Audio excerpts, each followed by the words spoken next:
আন্দোলন করেন, তখন সবাই আনন্দের মিছিল করছে, কিন্তু আমরা কি করছি? আমাদের চোখে ছিল অশ্রু, আমার ভাইয়েরা লাশ ছিল আমাদের হাতে। আমরা যখন আমার ভাইকে নিয়ে যাত্রাবাড়িতে যাচ্ছিলাম, তখন দেখি সারা রাস্তায় জাতীয়তার পতাকা ছিল, আমাদের হাতে ছিল আমার ভাইয়ের লাশ। আমিও বলছি যে ভাই, আমরা স্বাধীন পাবো, আমরা স্বাধীনতার পতাকা হাতে নিব, কিন্তু তার বিনিময়ে পেয়েছি কি? আমার ভাইয়ের লাশটা পেয়েছি। আমার ভাইয়ের পরিবর্তে সেখানে আমিও থাকতে পারতাম, আমার ছোট ভাই থাকতে পারত, কিন্তু আমাদের দুই ভাই বোনের বিপরীতে নিয়েছে আমাদের বৃক্ষকে, যে আমাদের ভাতের ব্যবস্থা করত, আমাদের 3 বেলার ভাতের জোগাড় করত। আমরা যে পরের দিন ভাত খাবো সেটাও আমার ভাই পাঠাতো টাকা, আমাদের পড়াশোনা সবই আমার ভাই করত। আমার ভাইয়ের লাশটা নিয়ে আমরা পরের দিন দাফন করি। এর পরের দিন থেকে যে আমরা কি খাবো, কিভাবে চলবো, সেটা আমরা জানতাম না। শহীদের 10 থেকে 15 দিন পরে আমাদের বাড়িতে হাজির হয় বাংলাদেশ জামাতে ইসলামের দল। ওনারা আমাদের হাতে 2 লক্ষ টাকা উঠিয়ে দেন, তখনই আমাদের পরিবার দুমুঠো ভাত খাওয়ার মতো স্বস্তি পায়। একমাত্র দলকেই দেখেছি সবার বাড়িতে গিয়ে সবার রান্নার ব্যবস্থা করে দিয়েছেন, অন্তত 2 থেকে 3 মাস যেন তারা ভালোভাবে একটু খাইতে পারে।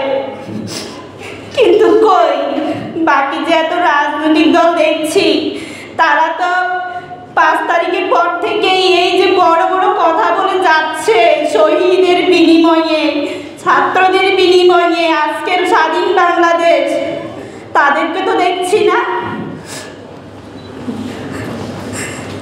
আজ পর্যন্ত বাংলাদেশ জামাত ইসলামীর দল আমাদের বাড়িতে 4 থেকে 5 বার গিয়েছে, কই এমন কোনো দলকে তো দেখি নাই। আমাদের সেই মফস্বল গ্রাম নোয়াখালী হাতিয়া, আমরা নদীভাঙা অঞ্চল, ওনারা জানেন, আমাদের বাড়িতে ওনারা গিয়েছেন, কই অন্য কোনো দলকে তো দেখি নাই। ওনারা এখন বলে কি জানেন? সংস্কার নয়, নির্বাচন। ওনারা এখন এটা বলে, আরো বলে কি সংস্কারের নামে নামে নির্বাচনকে দীর্ঘায়িত করা।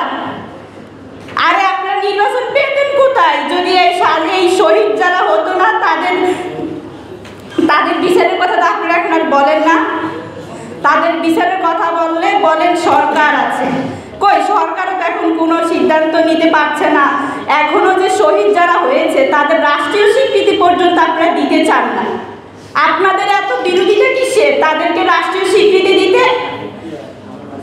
আপনারা এখনো লাইভে এসে বলেন যে রাষ্ট্রীয় স্বীকৃতির দরকার নাই। আপনারা তো দিব্যি বাইরের রাষ্ট্র থেকে 5 তারিখের পর থেকে দেশে ফিরছেন সবাই নির্দ্বিধায়, আপনাদের কোনো ভয় নাই। এই ভয়ের রেশ কেটে দিয়েছিল কে? কিন্তু সেটা আপনারা ভুলে গেছেন। এখন ভুলে গিয়ে বলেন নির্বাচন, ক্ষমতা চাই। আমরা চাই আমাদের ক্ষমতা, কিন্তু যারা শহীদ হয়েছে তাদের ক্ষমতা আপনারা রাখছেন না, তাদের বিচারের ব্যবস্থা আপনারা একবার মুখ থেকে বলেন না।